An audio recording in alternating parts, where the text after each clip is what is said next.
Buenas tardes, estudiantes. Esta es una pequeña cápsula para que vayamos resumiendo el proceso de evaluación en el aparato locomotor.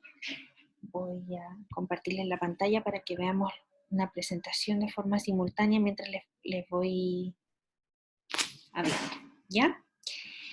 Bien, entonces vamos a hablar un poco sobre la evaluación del aparato locomotor, ¿ya? Lo primero que quiero comentarles es que el proceso de evaluación contempla la interacción de varios elementos, como lo pueden ver en esta imagen, ¿ya?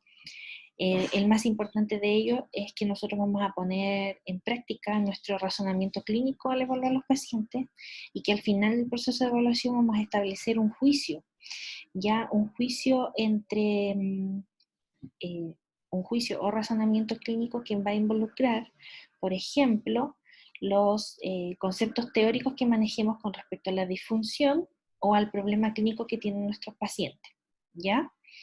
Por otro lado, dentro de este juicio, de este razonamiento clínico, va a interferir un poco el criterio personal o profesional en este caso, que ¿qué es lo que quiero decir con esto? Que en el criterio profesional uno lo va formando a medida que va adquiriendo experiencia clínica, experiencia profesional, y que eso nos va a permitir tener cierta opinión eh, y cierta experiencia que vamos a poder ir transmitiendo con cada paciente nuevo que enfrentemos, ¿ya? Y otra de las aristas importantes que participan en el razonamiento clínico, y es en la que me voy a enfocar en esta clase, es con respecto a los hallazgos. Ya nosotros cuando examinamos a un paciente, cuando revisamos su historia clínica, vamos encontrando ciertos elementos de la evaluación que nos hacen identificar alteraciones, ¿ya? En hallazgo de la evaluación nos vamos a referir a todas aquellas evaluaciones donde el paciente se aleje de la normalidad, ¿ya? O que estén fuera de lo que uno espera como normal o habitual, ¿ya? Entonces, en resumen, el conjunto de la interacción de estas tres cosas, la parte teórica del manejo de la disfunción, el criterio profesional y la experiencia clínica, y la información que nos proporcione el paciente, van a lograr que nosotros a través del razonamiento clínico podamos orientar nuestra intervención para resolver el problema clínico del paciente. Siempre que nos enfrentamos a un paciente nuevo y empezamos a trabajar con él, empezamos de forma natural a generar hipótesis con respecto a su problema, ¿ya? Yo les recomiendo que el proceso de la hipótesis lo dejemos para el final del proceso evaluativo, ya que la vayamos construyendo durante la examinación y no lo hagamos al principio, porque esa hipótesis, si la hacemos al principio, puede estar un poco sesgada y solamente enfocada u orientada a los conceptos teóricos que manejamos sobre el problema clínico, ¿ya? Y como ustedes bien saben, no todas las personas o los pacientes se comportan clínicamente de la misma forma que sale descrita en la literatura, ¿ya? Por lo tanto, es importante que la hipótesis las vayamos construyendo en el camino y que no las construyamos al principio de la examinación.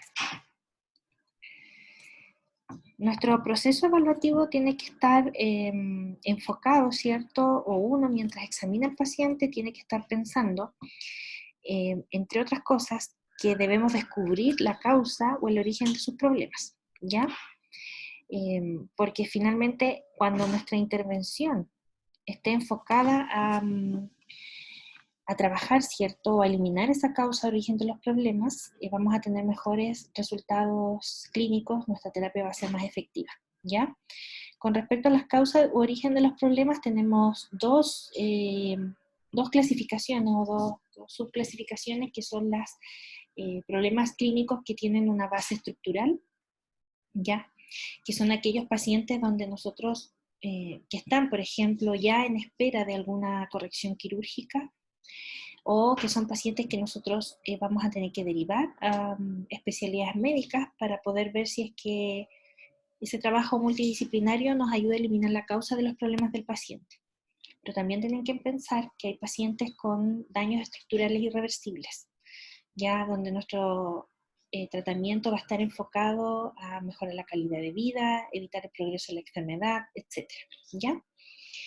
Y existe otro conjunto grande de pacientes donde los problemas clínicos se fundamentan o se sustentan en una alteración funcional. Y son precisamente esos pacientes los que se benefician de mayor forma de la intervención kinésica, porque son pacientes que podemos mejorar con las estrategias terapéuticas adecuadas. Son pacientes donde el trabajo de la restauración del movimiento normal, tanto de los subsistemas como de su corporalidad en general, generan beneficios en el corto, mediano y largo plazo. Otra de las cosas que hay que considerar mientras examinamos y evaluamos al paciente es que vamos a tener que lograr con esa examinación y esa evaluación determinar la etapa de la condición. ¿Ya? Me voy a referir durante las clases a la etapa de la condición, a un contexto temporal, ¿cierto?, del problema clínico del paciente, que puede ser inmediato, agudo, ya subagudo, estable o crónico. Si bien el paciente al principio puede llegar con un diagnóstico médico claro, preciso, muchas veces es necesario complementar esa información preliminar con una buena anamnesis para determinar la etapa de la condición real del problema clínico, porque no es lo mismo cuando nos enfrentemos a un paciente con un trastorno agudo a un paciente que está en una etapa subaguda o crónica, ¿ya? ¿Por qué es tan relevante determinar la etapa de la condición del paciente en el proceso evaluativo? Porque, como bien ya sabrán, hay para algunas de las terapias que aplicamos contraindicaciones absolutas para etapas agudas y crónicas. Por lo tanto, para evitar algún inconveniente o, digamos, a la aplicación de las técnicas kinésicas, es importante saber la etapa de la condición. Pero por sobre todo es importante porque nuestro plan de intervención va a ser diferente y va a tener un enfoque diferente cuando nos enfrentemos con pacientes agudos, subagudos o crónicos. Bien, otra de la información relevante que vamos a tener que obtener del proceso evaluativo es la reactividad tisular y la reactividad del sujeto. Aquí yo les puse un ejemplo de reactividad articular, ¿ya? Pero esto se puede aplicar para cualquier tejido corporal, del aparato locomotor me refiero, ¿ya? Ejemplos. Nosotros nos podemos enfrentar a un paciente que tiene una baja reactividad tisular, por lo tanto que presenta escaso dolor, ¿ya? Y incluso cuando llevamos esa articulación al tope pasivo, digamos, ¿ya? Y puede ser también una baja reactividad del sujeto cuando el sujeto no refiere dolor durante la actividad ni posterior a ella, ¿ya? Para que se les quede mejor en la retina, esto son los típicos pacientes que, por ejemplo, les gusta hacer deporte, que les gusta moverse, que practican ejercicio de forma regular, son pacientes que les gusta la adrenalina, les gusta practicar cosas de riesgo, les gustan los desafíos, y ese tipo de pacientes por lo general no manifiestan dolor, incluso en ocasiones incluso cuando lo sienten, digamos, ¿ya? Y también esos pacientes se manejan de forma diferente desde el punto de vista kinésico, al contrario de cómo se pudiese manejar una señora con una alta reactividad al tejido, ¿ya? O sea, que tiene dolor, por ejemplo, en reposo, que son estos típicos pacientes que generan, por ejemplo, los síndromes complejos regionales tipo 1, tipo 2, que aparte del problema clínico musculoesquelético tienen complicaciones del sistema nervioso autónomo, ¿ya?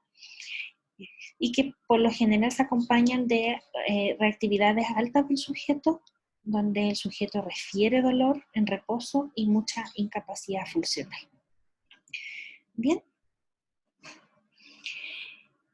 Bueno, por último, esta primera parte de la clase les quiero mostrar este ejemplo de sistematización de la examinación clínica del paciente, que les es útil que son útiles estas esquematizaciones cuando estamos aprendiendo a trabajar con pacientes, aprendiendo a evaluarlos, cuando estamos formándonos profesionalmente y cuando recién después egresamos.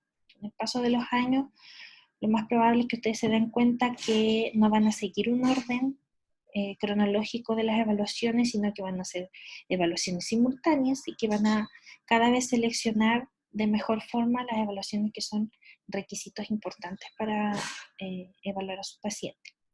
Pero ahora, como están en un proceso formativo, yo les recomendaría seguir el orden para evitar que se olviden de algunos pasos importantes de sus evaluaciones, ¿ya? Que es un error habitual que veo yo en campo clínico.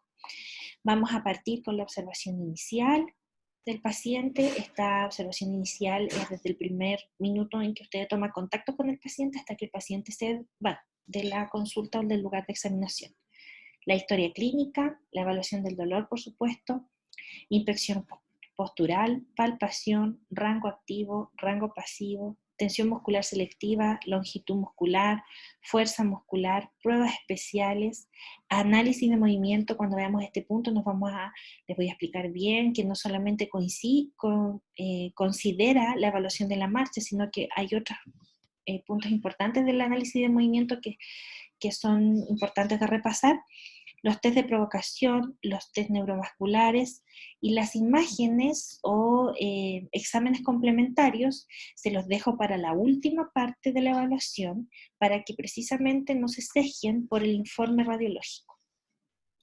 Luego de eso vamos a hacer el proceso de resumen de hallazgo, el análisis de esos resúmenes para establecer el problema principal y el diagnóstico kinésico y los objetivos terapéuticos. El proceso evaluativo no termina ahí, porque también nosotros vamos a aprender en estas clases, en estas cápsulas, a establecer los pronósticos, que también hay una forma de hacerlo. Y luego de haber hecho todos esos pasos, que son alrededor de 17, vamos a diseñar nuestro plan de intervención. Bien, esa es la primera cápsula sobre evaluación del aparato locomotor. Preguntas, me pueden escribir a mi correo o conectarse a los chats o foros de la asignatura que vamos a estar haciendo durante estas semanas. Espero que les haya servido